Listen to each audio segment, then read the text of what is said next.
If there's one thing that keeps many of us media composers awake at night, CTFT. And the reason for this maybe is, I don't know, it tested well, it may be ego, it may be laziness, but the net result can be us having to take a bullet for a production, which gives us this ridiculous quandary of doing what they're asking us to do without being seen to be doing what they're asking us to do. If you compare Exhibit A with Exhibit B, now Exhibit A is the original and Exhibit B is the kind of new original. Now I don't know the circumstances of Exhibit B, but one thing I'm pretty certain of, he's been asked to CTFT.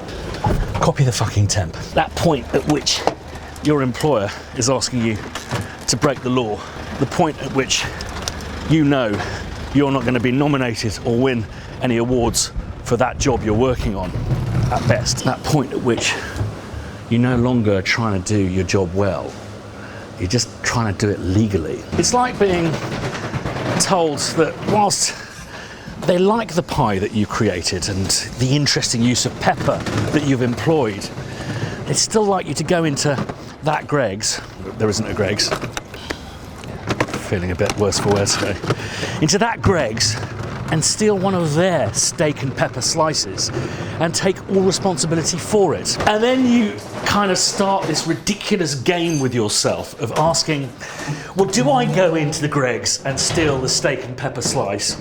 Do I try and make one that's exactly the same, or still come up with something that's kind of different but the same? And what is copying anyway? Is it an homage? Is it plagiarism? And this is the problem. We're not only being asked to break the law, we don't really know when we're breaking it. Take Exhibit C. Am I copying Rosemary's Baby? Is it an homage, or have I been influenced by it? Am I combining it with a texture from the desert music, or have I also ripped off Steve Reich? Right, little interlude to go and have a look at the HQ. Oh, no, fuck that. And if you have a look at Exhibit D, that is what I believe is referred to as sample interpolation. They've re-recorded the track from, is it Signed, Sealed, Delivered?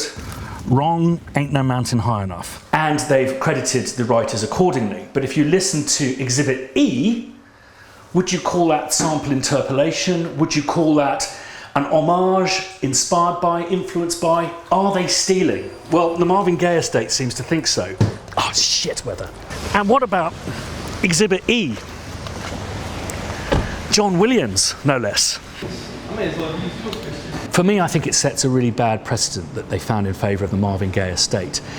In my humble opinion, that is not a sample interpolation, it's not a cover version, it is simply inspired and influenced by Marvin Gaye's work and the work of many people at that time. And I'm worried that our influences and inspiration become the things that incriminate us. To be influenced by, to be inspired by, is that theft? Then if you compare this exhibit to this exhibit, I mean, it's almost like a sport.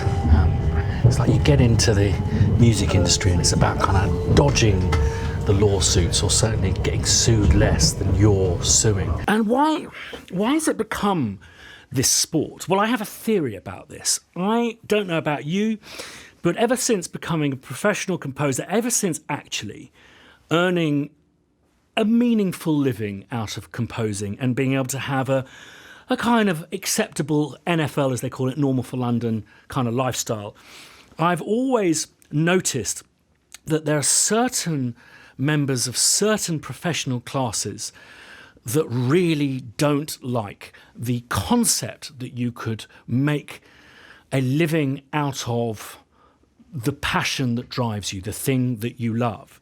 And as a consequence, I feel that lawyers love getting musicians to go to war with each other and to become poor. And I think particularly when those musicians are young, working class, and dare I say it, black, I really genuinely feel there is a massive issue here.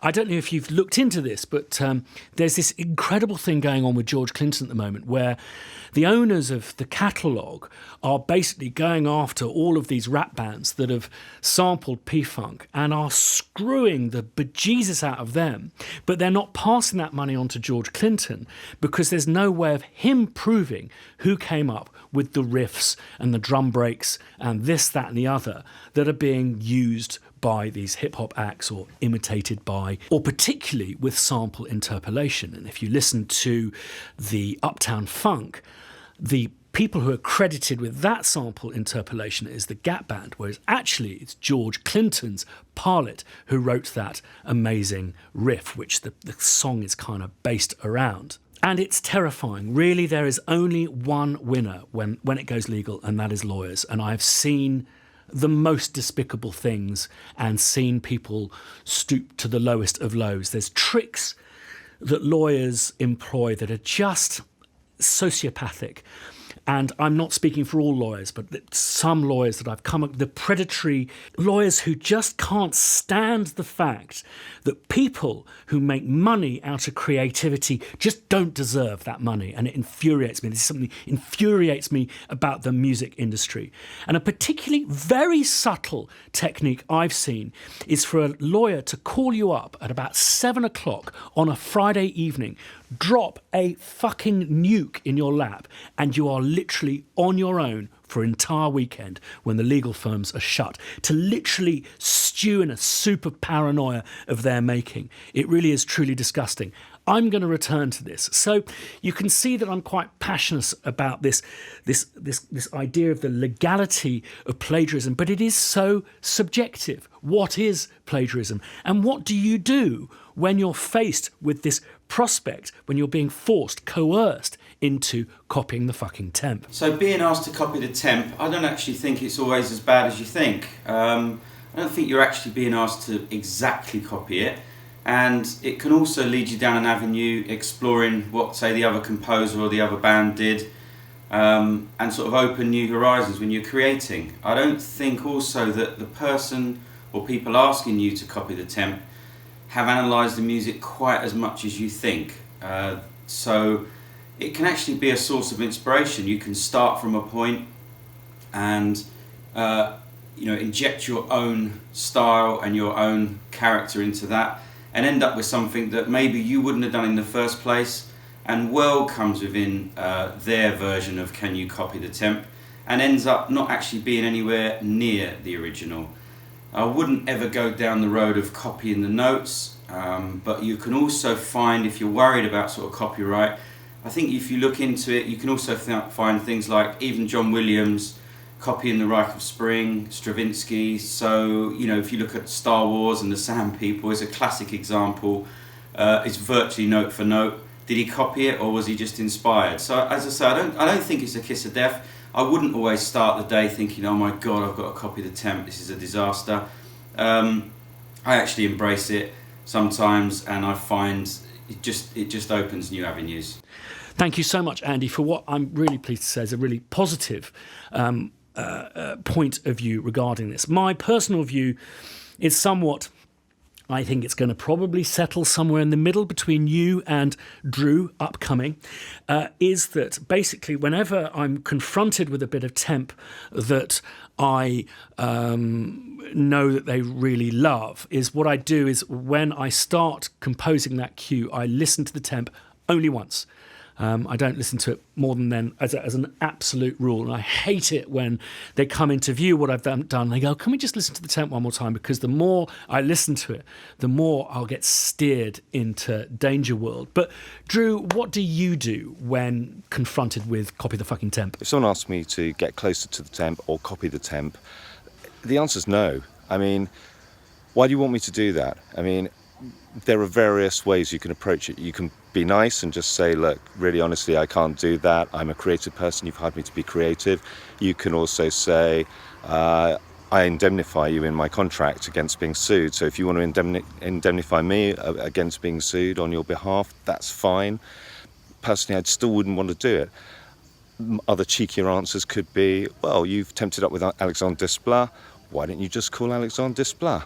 There are so many reasons not to copy the temp and not to get close to it. Use it for inspiration, but if people are asking you to get closer to it, I just think alarm bells should be ringing. That's the short answer. Here's a longer version. Back in the day when I used to do quite a lot of adverts, which this is one of the reasons why I stopped doing them, I was asked to do something that was a bit like a very famous Mancini piece. You probably know the one I'm talking about.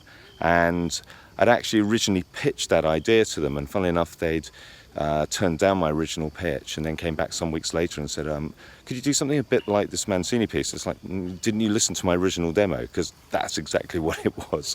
And so we went forwards with this, and they'd actually temped up the advert with the Mancini. And I said to them, have you tried to clear it? And have you asked if you can get it, if you like it so much? And they said, no, we haven't asked anyone, but I'm sure it'd be too expensive, but we want something like it, we don't want it. And I said, fine, okay. So I worked on this piece that I demoed, got the spirit of the era of that piece. It has a flavour, string-wise particularly, that's really distinctive, but very lush and very romantic, and that's what I did. On the top of the original demo I'd done, which had been based sort of loosely on that piece. So long story short, it goes on air. And leading up to that, I'd had, in the days before the string session, I'd had creatives on the phone going, oh, could the melody just go up a little here? Could it swoop a little here? And could it come down? And I was thinking, I don't want someone writing my melody, but you know what? It's just money. It's just an advert. Again, this is why I don't do adverts. And so I just went, yeah, sure. And I made the melody go up here a bit and go down there a bit, to the point where I just lost track of what I was doing. I just no longer knew what the melody was. And it certainly wasn't mine. And I just hoped it wasn't the original. We recorded the strings. The ad went on air on a Sunday. On the Monday morning, we got a phone call from the lawyers going, why have you used the Mancini track in the advert? And it transpired they had tried to clear it. They'd negotiated. They hadn't been able to get the price they wanted, and so they hadn't used it. And then they'd asked a mug like me to come along and copy it. And as luck would have it, I hadn't copied it. So I got the best musicologist that I could find to analyse it for me.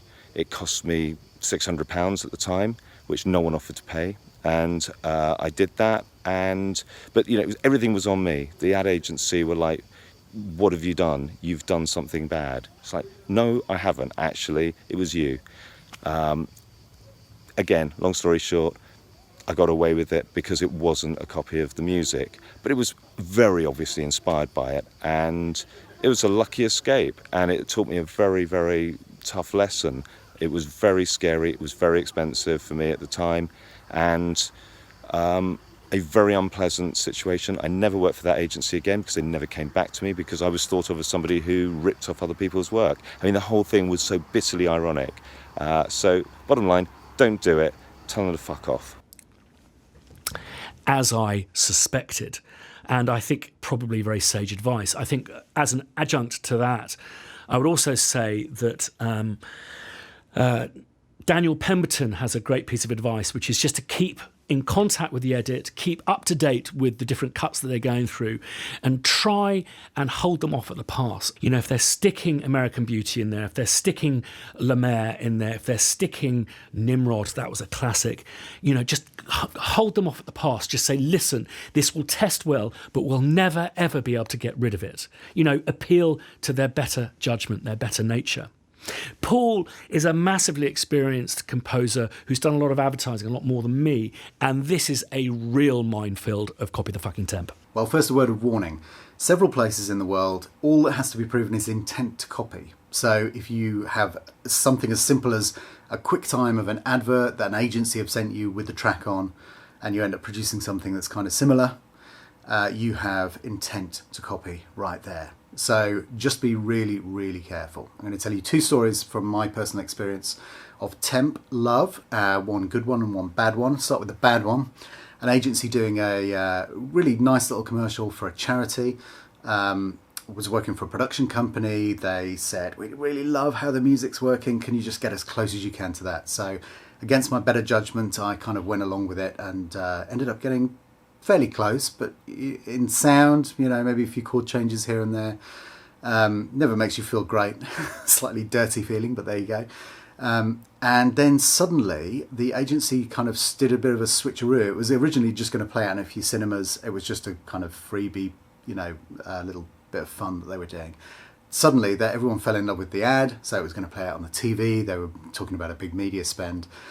So we all got a bit nervous, and the production company hired a musicologist. Now the musicologist found that there was prior art to the piece that I was being asked to copy. So there was something written in like 1810 or something like that was actually very, very similar to the track that I'd been asked to copy. So we were kind of okay on that score. But here's a much better, nicer situation. I worked on a really fantastic BAFTA-winning TV show. The director and the editor had liberally used a piece of my mate Charlie Clouser's music, which was an absolutely brilliant piece of music. And it was a total disaster because I just was seeing, as I was watching the first episode, it kept coming back. And I was just thinking, oh my God, how am I going to replace this? So luckily, they were very, very open-minded. The director, who's an old friend of mine, was very open-minded. And he said, just, see what you can come up with. Just do whatever you feel like. So they loved the music, but they absolutely weren't insisting that I copy it. And so I managed to come up with something that I was really, really proud of in the end, and that I think worked equally well, that everyone fell in love with. But the key thing was, for me, the thing that makes this good for me was that I constantly had that kind of, the kind of haunting of Charlie Clouser over my shoulder going, is that as good as my track? And so I was pitting myself subconsciously or even consciously against this incredible piece of music, and that's what enabled me finally to come up with something, and it was good because it wasn't just the first thing that I thought of and went, oh, that kind of works. Everything was being compared, by me anyway, back to the really great piece of music that worked everywhere. So it really gave me a kind of kick up the arse to do something really good. So that was a good experience. So back to what is plagiarism. For me, something that isn't talked about is not when Marvin Gaye's estate is ripped off, is not when George Clinton or Led Zeppelin are taken for a ride, ABBA. These people are hugely successful, and I'm not saying that gives them a right to be ripped off. They're very exposed and they've enjoyed some riches from their huge talents and success. But the people we don't talk about are the people who are ripped off, who haven't had success in their own right, who have created something that has been pilfered by someone else, and success has come of that. And this is where the real darkness occurs with plagiarism. I know of suicides. I know of people giving up the music industry entirely, of becoming hermits because there's no escaping it. You do something that someone else steals. You can't prove, or you can't afford to prove, that they have stolen it. And there is a risk that every time you switch on the television, the radio, every time you walk down the street, every time a car drives past you with its window open, there's an opportunity that you're going to be reminded of this injustice. And I think one of the real problems with this kind of pilfering is, and I've witnessed this with my own eyes, is I truly believe that some people simply don't understand what composition is.